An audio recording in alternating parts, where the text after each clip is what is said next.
Tonight, the Prime Minister pledges to act on the independent probe into Angela Rayner and expects the verdict to come quickly. Government allies rally around the Deputy Prime Minister after her flat is defaced with graffiti. It's after her admission about underpaying stamp duty, but new doubts tonight about the advice she sought. Also tonight, the asylum seeker whose case sparked nationwide anti-immigration protests is found guilty of sexually assaulting a woman and a 14-year-old girl in Epping.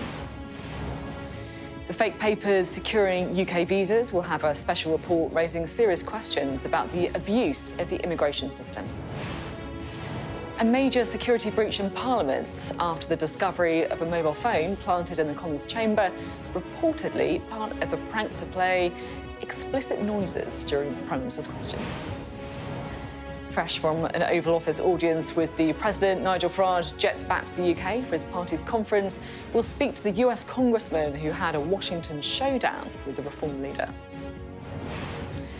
And after the leader of the House of Commons congratulated Taylor Swift on her engagement, we'll look at politicians' slightly desperate efforts to sound up to date with pop culture. We'll find out if Tom Pursglove and Caroline Flint are Swifties. They'll be with us for the next hour. It's Thursday. I'm Sophy Ridge live from Westminster, and this is the Politics Hub.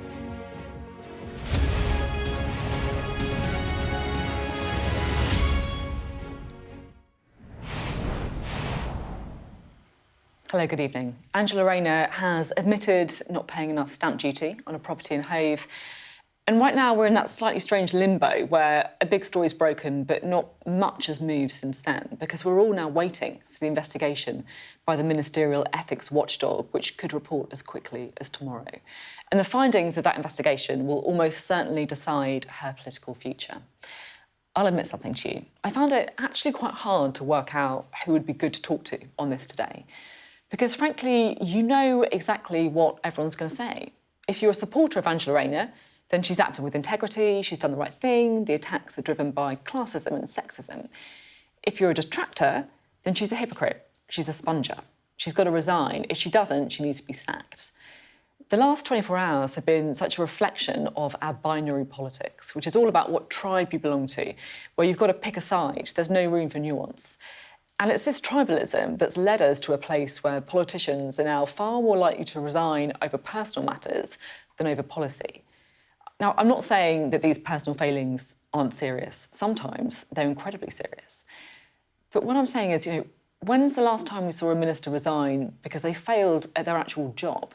Because they didn't build enough houses, or because NHS waiting lists got bigger, or because more small boats crossed the channel. Instead, it seems like our politics is getting more emotional. It's increasingly becoming politics from the heart rather than from the head. Well, lots to discuss tonight. Our political correspondent Liz Bates has the latest on the Angela Rayner tax row. Is the writing on the wall for Angela Rayner? Tax evader is the smear on her home and her reputation. It's this flat in Hove that has left the Deputy Prime Minister fighting for her political future. So how did she get here? In 2016, Angela Rayner bought this house in her constituency in Ashton with her then husband for £375,000. 4 years later, in 2020, they separated and established a trust for their disabled son. Half the house went into the trust. Rayner and her husband retained a quarter each. Then, at the beginning of this year, she sold her share to her son's trust. But that's where the problem started, because as a trustee, she was still an owner of the house. From a tax perspective, it was still her primary residence. Then, in May this year, she purchased this flat in Hove using the proceeds from selling her share of the Ashton property.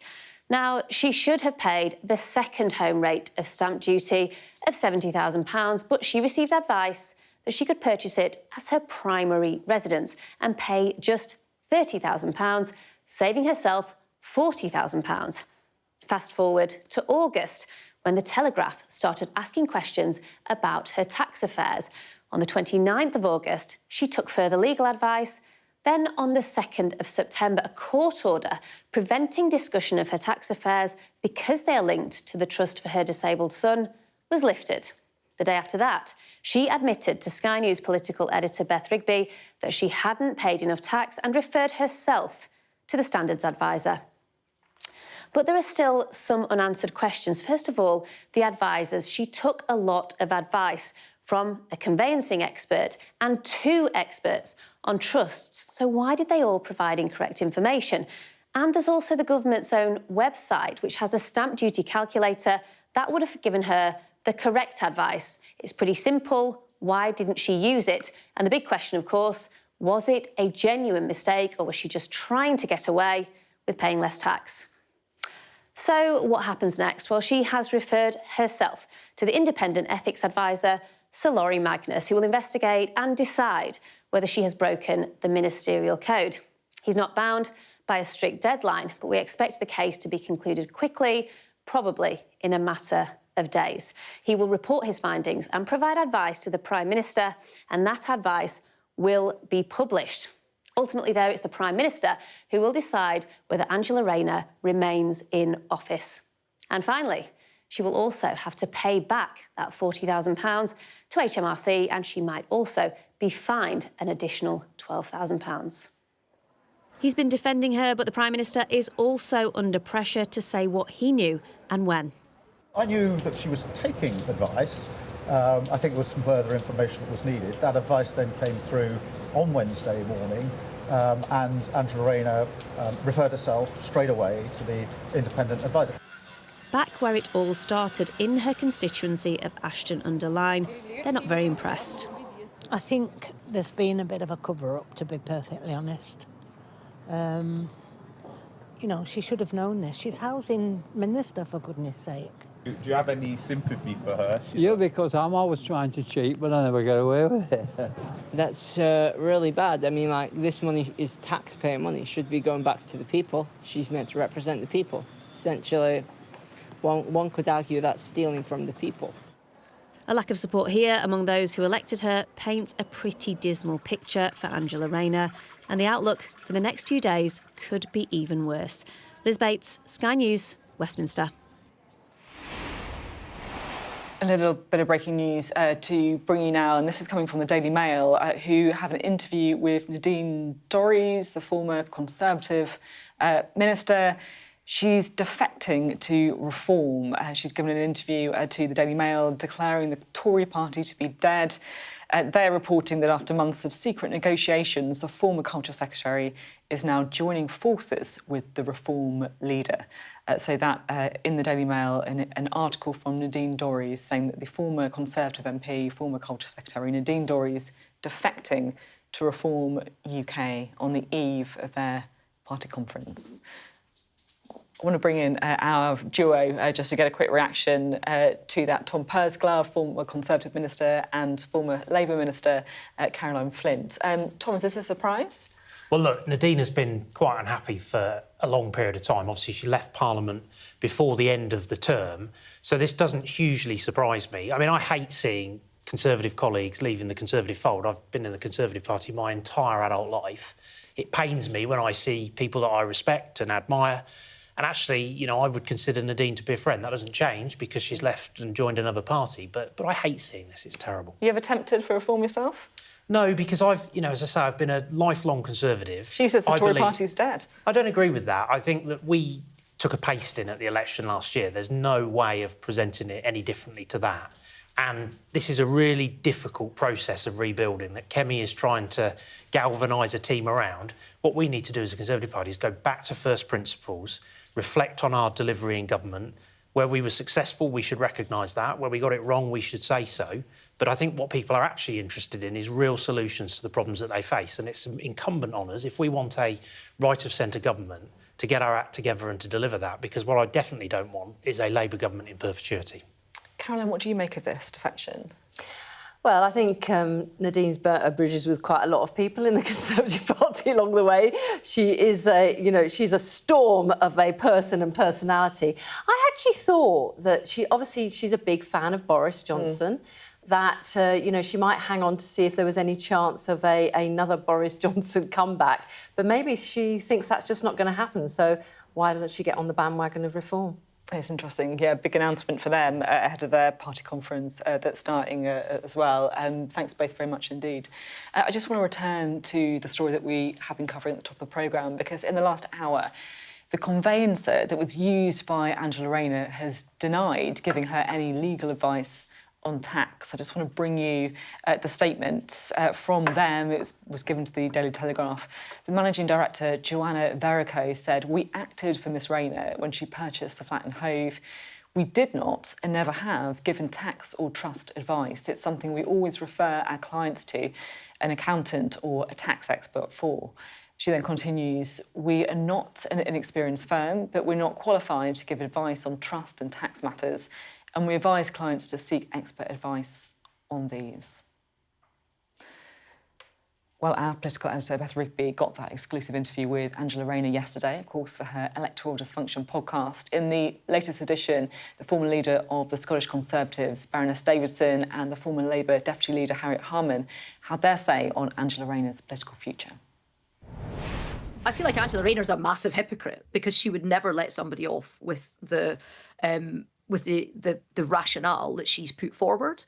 But as a human being, I can look at her, I can see her being upset, and I can see how it might have happened. She is not a lawyer. It's not her job to get the law right or wrong. It's her job to get the right legal advice and support for her son and for herself. I am so full of admiration that this woman, who's had a child, one of her children with disabilities, and all the understanding that brings with her about what it's like fighting for and bringing up a child with disabilities, is also playing a leading role in public life.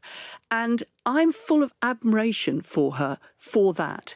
And I think that it would be an absolute travesty if the Prime Minister's ethics advisor, when she has taken advice, says, as it turns out, the advice was wrong and therefore you've got to go for the chop. The area where the questions are absolutely legitimate are, why did the housing minister that makes the rules break the rules? And she's admitted that she broke them. She said she did it unintentionally, she took the best advice, but nevertheless the rules were broken.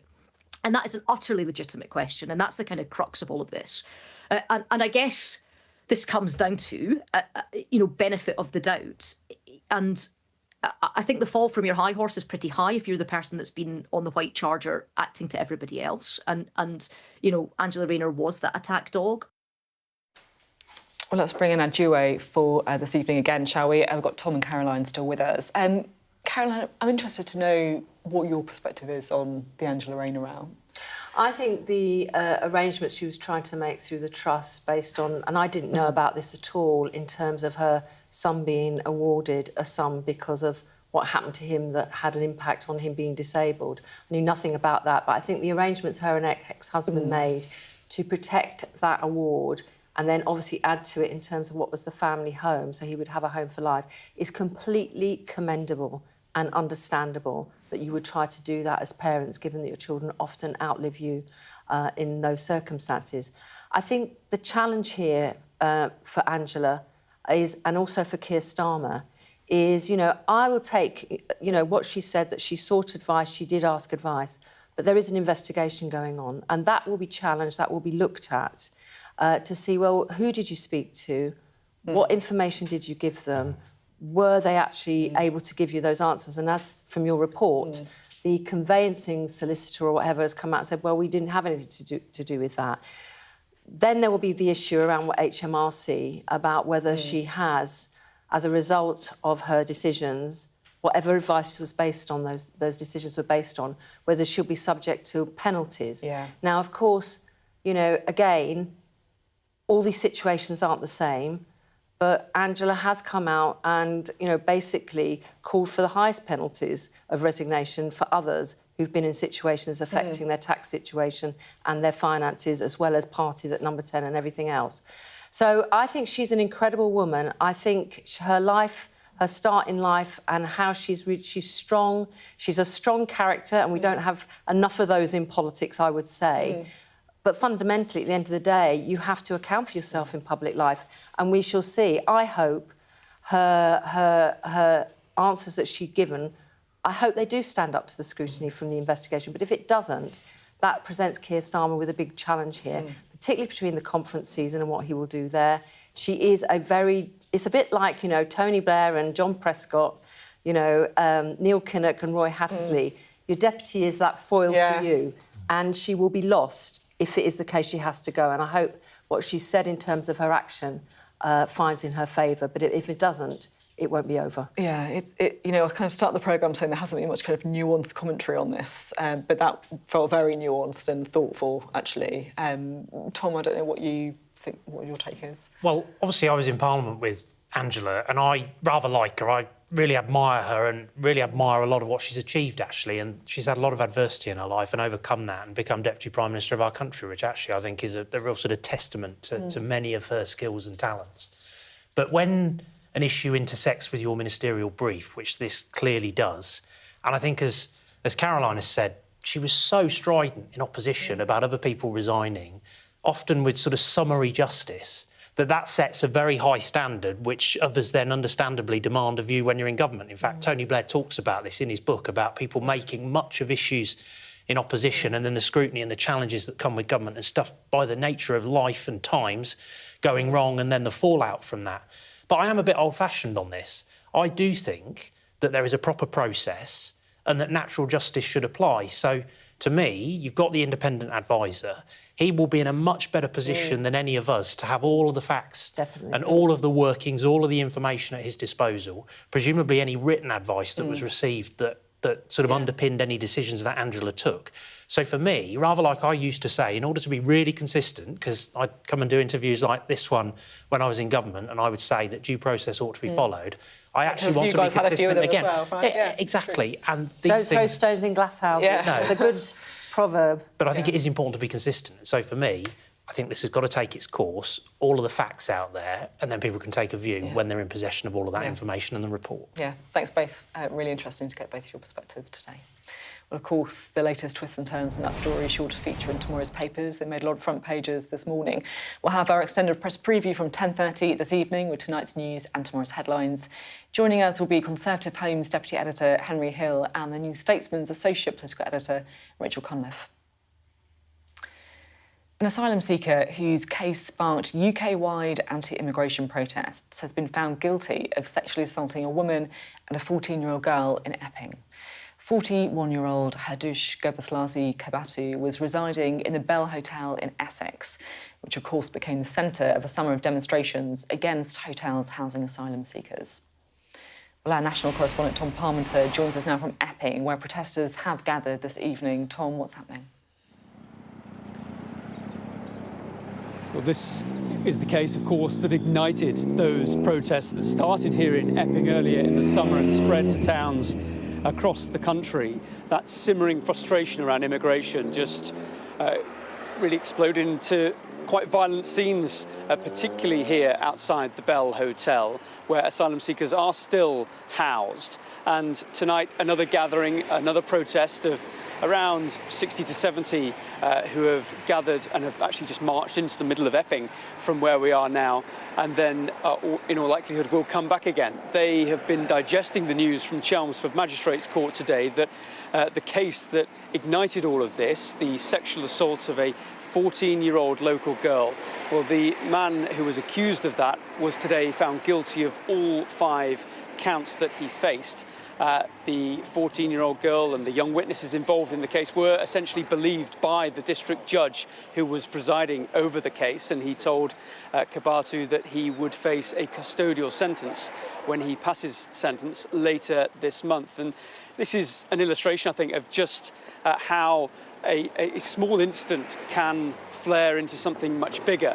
And the court, parties in court were very clear that they had to make sure that this was a case that it blocked out all of that noise around the immigration debate and focused solely on the allegations and Kabatu's denials. As I say, he was found guilty of all 5 charges. I've been speaking to some of the protesters tonight who say they are satisfied with what has happened in court, but their anger is still very much directed at the government and their perception of an ineffectual immigration policy that just isn't getting these issues around asylum hotels sorted out quickly. Certainly not quick enough for those who are here protesting. Tom, thank you very much indeed. Tom Parmenter speaking to us there from Epping. Now, a Sky News investigation exposing the fake documents used to secure UK visas have raised serious questions about abuse of the immigration system. Our communities correspondent Lisa Holland has followed the journey of one family who came to the UK from India using student and dependent visas obtained, they told us, from agents using false documentation, including bank statements. Here's her report. Talking about my hobbies are gardening, reading newspaper, cooking, baking, etc. Talking about my hobbies are... Again and again, the wife of a man we're calling Sammy practices her lines, getting ready for possible questions from immigration officials at Heathrow Airport. Why UK? UK is a multicultural country. She's in India and being coached by agents who've also provided a crib sheet of tips on what to say. All part of the service by criminal gangs who've arranged a student visa for her and dependent visas for her husband and 2 children, allegedly using fake documents. UK is my dream country, so that's why I'm choosing the UK. We first met Sammy and his family 4 months ago. This is a small single room and I sleep on floor. At the time, they'd been living in this one room for well over a year in a small terraced house in the UK, shared by around 13 people. Upstairs, 3 people there, the bachelors. The house has a shared bathroom and kitchen. Preparing food in a cupboard in their room, this is Sammy's wife, who was filmed in the coaching videos back in India. Sammy says he paid agents there more than £20,000, the family's life savings, to arrange their visas. But he claims the agents used these fake Indian bank statements, showing they had enough money to support themselves financially in the UK, which in fact they couldn't. Would you like to come down, please? Yeah. We next meet Sammy using a food bank. By now it's late summer and they're penniless. One, please. One oil. The agent put the money in account, which is fake. It's nothing. He's just putting the money. After 1 month, he withdraw. But he create the document like I have that money. Asma Haq runs the food bank. She says Sammy's is not an isolated case, believing 1 in 10 people who use the food bank have either entered the country illegally or overstayed legal visas. I just feel like that the Home Office's policies have been quite relaxed, and there needs to be a tightened leash. It's just visas have been given left, right and centre so easily and so quickly, and the follow-up on the people who have entered into the country on those visas has been very poor. Sammy and his family have now been moved to new accommodation by social services after they were declared destitute because of their unresolved immigration status and the impact their situation was having on them. It's not my intention to came in the UK by the fake documents.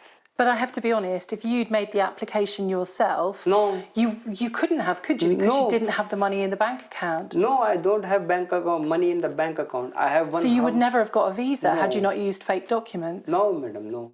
In response to our investigation, a Home Office spokesperson said, "Since we have not been supplied with any identifying information in relation to this case, we are not in a position to comment on the claims made. However, stringent systems are in place to identify and prevent fraudulent student visa applications, and we will continue to take tough action against companies and agents who are seeking to abuse, exploit or defraud international students." Sammy's family remain in a cycle of reapplying for leave to remain in Britain without a decision on their case. Lisa Holland, Sky News. And just to let you know, Sky News will be hosting the immigration debate in Birmingham on Wednesday, the 10th of September. It's going to be hosted by Sky's Trevor Phillips, with representatives of the main parties attending as well. You can scan the QR code on your screen now if you'd like to be in the live audience and ask a question. Right, let's chat again to Tom and Caroline, shall we? Watching Lisa's report there, it was kind of fascinating to see both of your reactions, to be honest. Because as MPs and also as ministers as well in kind of relevant departments, you are very familiar with this kind of thing, right, Tom? Yeah, I mean, I was the minister in January 2024 that closed the student route for dependents that was applicable in this particular case, having watched the full package earlier. And I think a lot of this comes down to really kicking on with the digitisation of our borders. So things like electronic travel authorisations that we've introduced give the UK much greater visibility over a whole cohort of people without visas who come to this country for, in many cases, legitimate purposes. But we need to properly understand what people are carrying out that travel and coming to the United Kingdom for. That was something that had been happening in the United States for years and years and years, and I just couldn't understand why we hadn't done it. It is something that is now happening, but you need to really draw on that, that opportunity that technology brings to get to grips with some of those abuse issues, particularly where things like fake documents, which has been applicable in this case, is a factor. It's interesting, isn't it? Because small boats are the kind of visible sign of an immigration system that isn't perhaps working, but actually that's just the kind of obvious one, right? Overstaying visas, bringing dependents. Absolutely. That's a whole other thing. Yeah, you were saying about our faces, I think mine was, this isn't new. Yeah. This isn't new. This has been going on for a long, long time. And often doesn't get as much attention. My thing around asylum is what really frustrates me. We have people who are legitimately seeking asylum, but they end up in a bottleneck because the numbers are so vast where people actually are abusing the system, are using scam documents, are overstaying, whether it's on a student visa, a work visa, or even a holiday visa to come here. And, I was an early adopter of the UK ID card, the biometric. In fact, I still have it. And I'm really glad the government I was really annoyed with your government and Cameron for shutting it down, but I'm really glad the government is saying, right, now we need to move forward. And now the digital environment allows us to do that probably hopefully quicker than we would with the old system. But we need to know who's in our country. When people come on visas, authorities should be able to pretty quickly look at when they should be going back and not wait till the week before they go back and then they disappear when they let them know. There has to be a better system, and I'm sorry for that family, but they should go home. They should be going home. And because the reasons they came had nothing to do with asylum, from what I can see from the report, but actually for a better life, and that's not what the system's for. It's also not fair, of course, to people who play by the rules and actually go through the proper process. And actually, again, in that specific case that was highlighted, I believe that family are from India. There is absolutely no reason why that family cannot go back to India, and that's what the government should ensure happens. That's a really important point, Tom, about, there are people who come here on visas and do it properly. They don't have sham operators. They're not using organised crime to help them.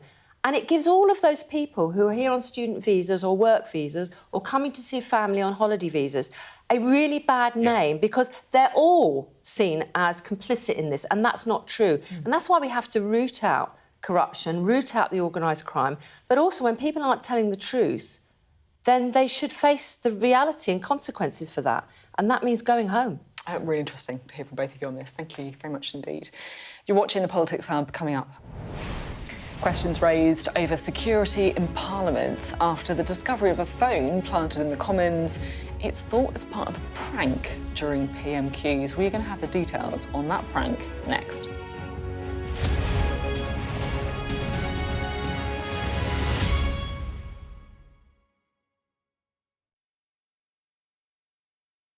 It's the country's #1 issue right now. Many are alarmed about their changing communities. It's an invasion, isn't it? I think that solution comes through dialogue, not ranting off. We don't know who they are. I don't think that there's an issue. But are the people who matter listening? We'll bring key leaders together to debate the crisis that's dividing the nation. The immigration debate on Sky News. Get the full story first.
Fire, shouts the commander.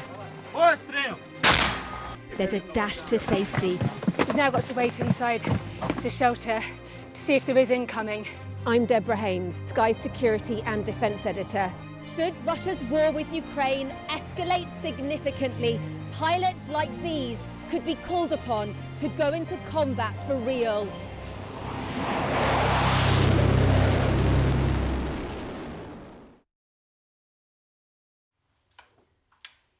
Welcome back. Sky News understands that an investigation is underway after a mobile phone was planted in the House of Commons, reportedly as part of a prank to broadcast what we're very cautiously saying explicit noises during Prime Minister's questions. John Craig is here. John, what's gone on?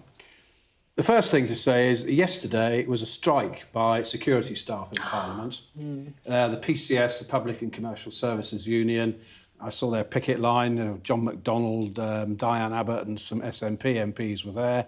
So they were on strike. And lo and behold, of course, you call it a prank, I'd call it a stunt.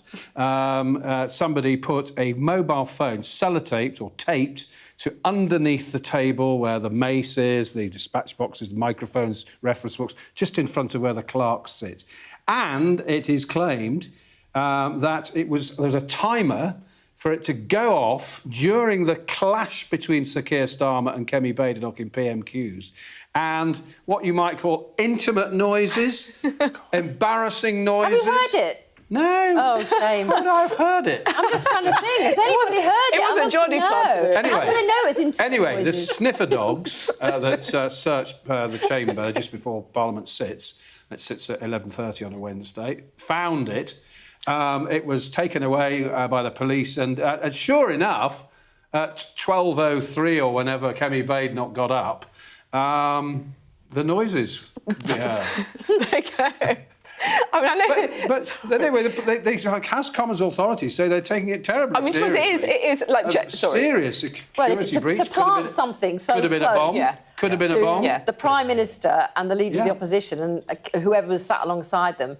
I mean, God, if it could have been much worse. It's true. But that's a real security issue, I think. Slap on the wrist. I shouldn't laugh. It's true. There is a genuine security point here. Yeah, but it came on the day the security staff were on strike, and if someone was trying to make a point about the need for security staff, this is a way. Are you allowed to say this on TV, John? Are there cameras? Would there be cameras in the chamber to see? I presume there's cameras in the chamber to see who might have stuck it But under I'm there not with sure the they're tapes, on when wouldn't there? Parliament's not sitting, is it? The other point, of course, no visitors were allowed in Parliament yesterday. This so is interesting. if I may am I allowed to use the phrase inside job? I don't know. Yeah.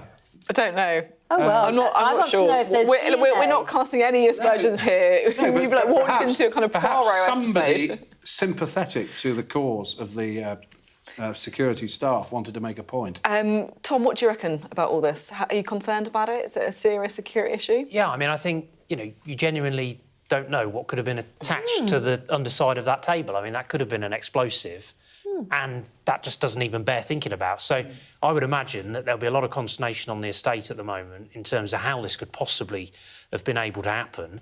But if I was responsible for this, I probably wouldn't be having a very easy sleep tonight, because the brightest and the best will be looking into it. That's It'll be the true. best in the business that will be getting to the bottom, and they'll be on their tail pretty quickly. Not just John Craig, who is also the brightest and the best, absolutely. obviously. But thanks very much. Thanks, John. And thank you very much to you guys as well. You're watching the Politics Hub. Coming up, Nigel Farage faces friends and foes in Washington as the Reform leader jets back for his party's conference. I'll be speaking to one congressman who was less than complimentary of Mr Farage when he was stateside.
welcome back. Well, tomorrow on the Politics Hub, a special Friday edition, we'll be upping sticks to Birmingham for Reform UK's annual conference. And the party's leader, Nigel Farage, will be making his big speech in the afternoon, jetting back from America, where he's had a pretty event-packed week already.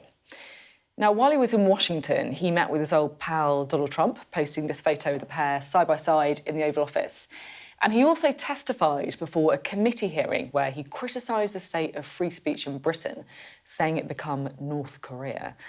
But not everyone stateside was quite as friendly with Mr Farage as the president.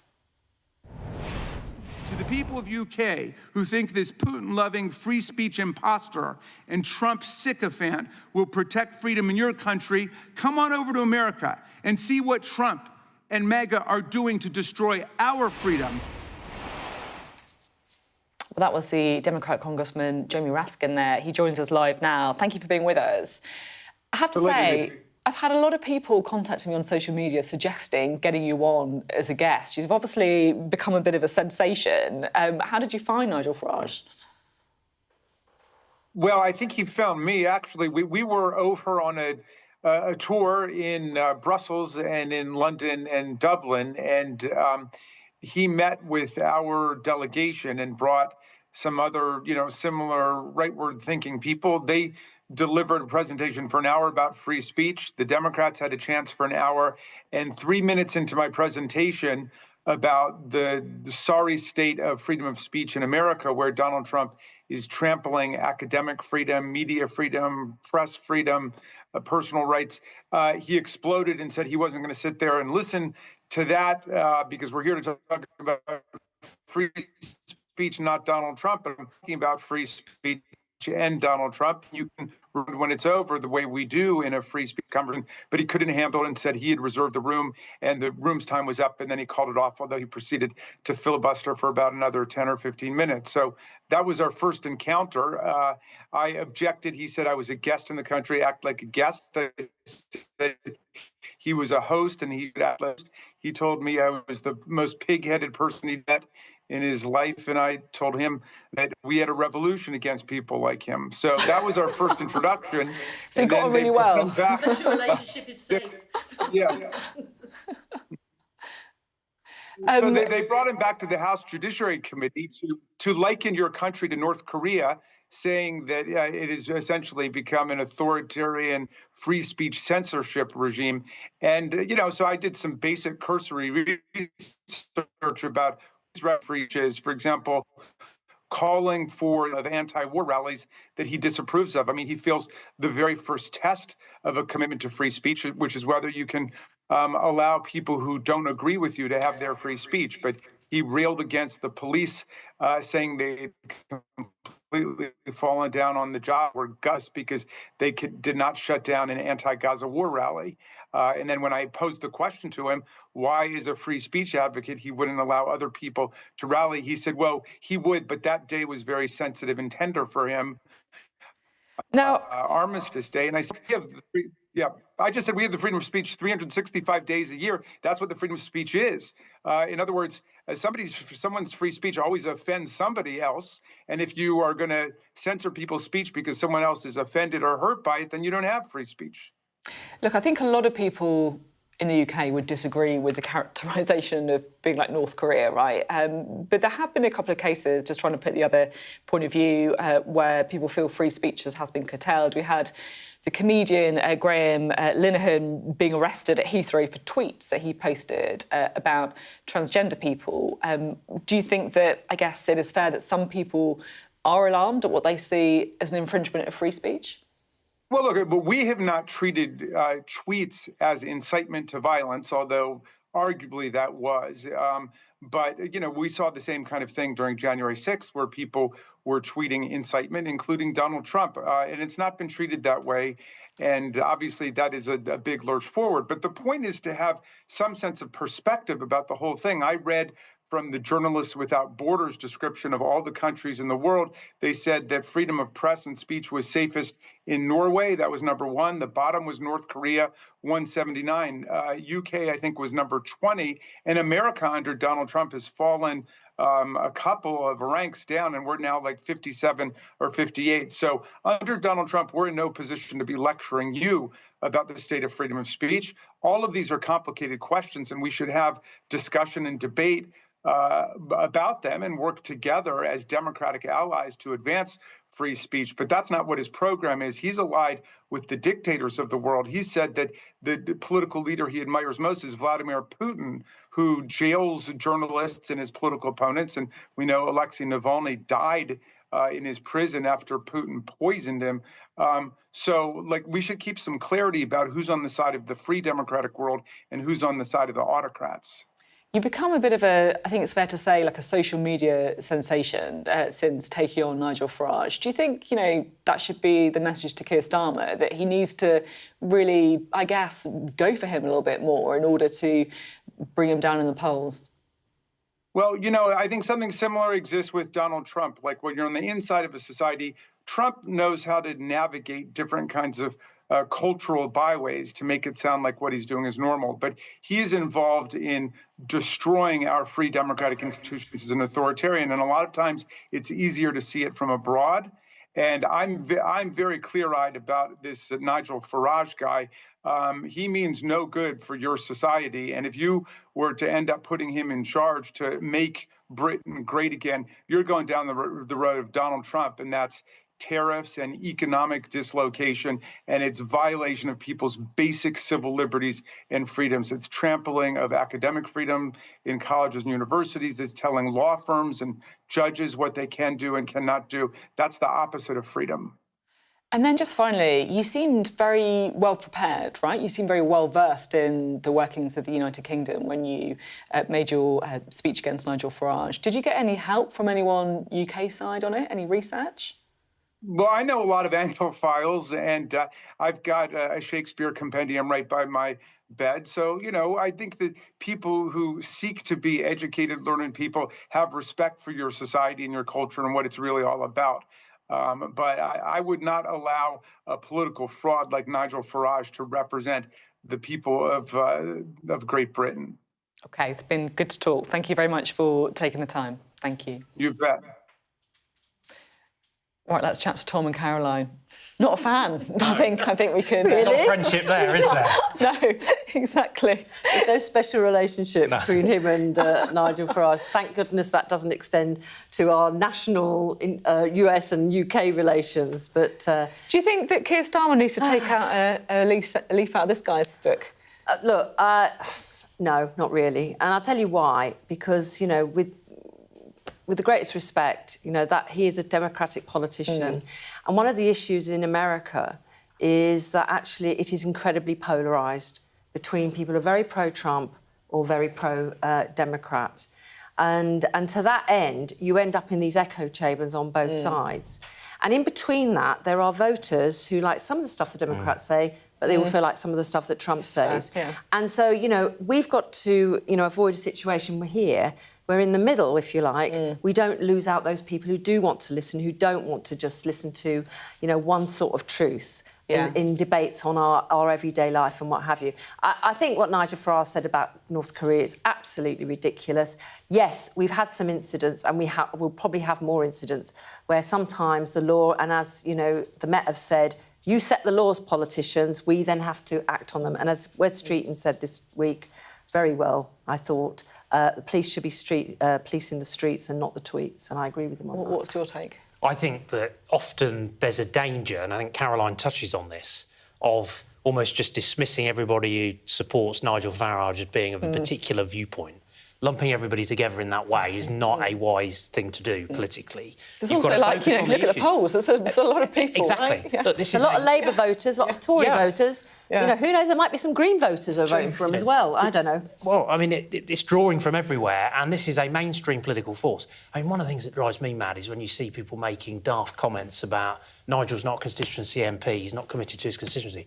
Actually, my experience, I've known him for a long time, he's very committed, works very hard, does put a shift in, but he is also a national political figure by the nature of being the leader of Reform, which is top of the polls. So, of course, he's going to go and spend time speaking in other countries, trying to get to know other leaders. And, for example, he was with the President of the United States. That is a perfectly legitimate reason for him to be there. What do you make about the North Korea comparison? I personally don't recognise that. But again, I'm glad you said that, Tom. Well, quite, exactly. Just to be really clear about that. You know, I don't recognise that. But I do think that there are concerns out there in the country around this issue of two-tier justice. And there is a perception that people are not necessarily treated in an even-handed way in front of the law. And so, you know, to my mind, there's a serious challenge there, a gauntlet being laid down to politicians, that they do need to take action, as well as the judiciary, so that people feel that they are treated fairly. And I think things like illegal migration don't help with that. And I think even our Democrat colleague said that they don't have in America the sort of the threshold that means police take action on tweets. And I think, again, West Streeting, I think, was indicating this week, you know, we make the laws, we ask the police to police in these situations, and it's really difficult because how objective can you be on these things and what is the threshold? But just one more thing. The other issue behind this hearing is around legislation in Europe, and of course we've passed our own online safety bill as well, about what are the responsibilities of the big tech companies in monitoring what is online. Yeah.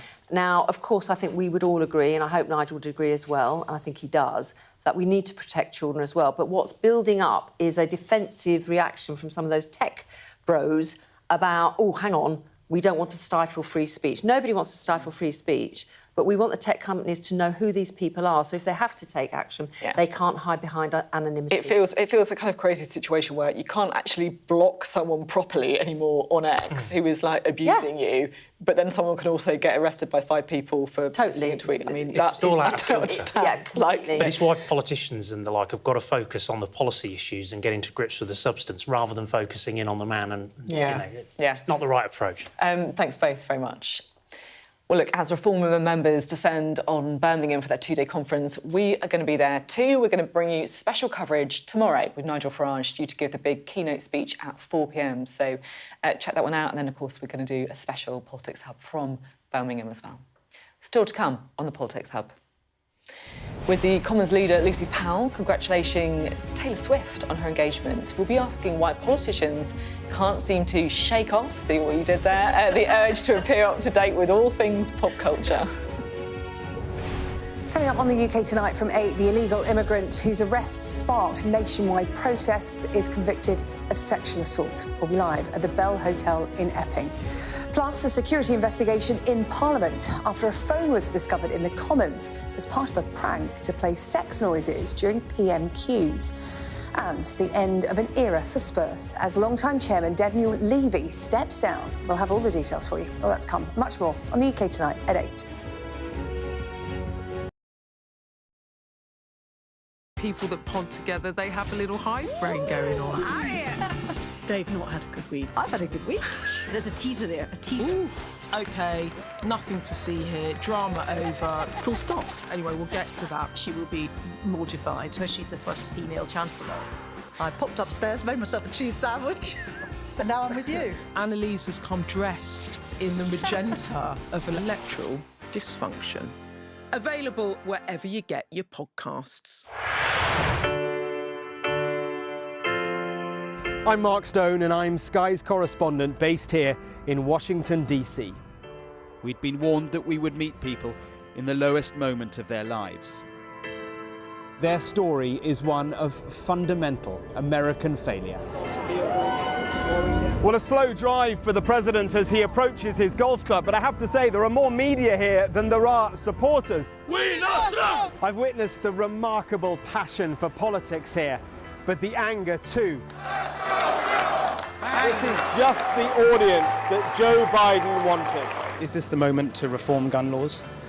You know, it's easy to go to politics. But it's important, it's at the heart of the issue. For all the talk of a toned-down, humbled Trump, yes, maybe there was just a little less rhetoric, a little less divisiveness, but in the end it was the same rhythm, the same speech, the same man.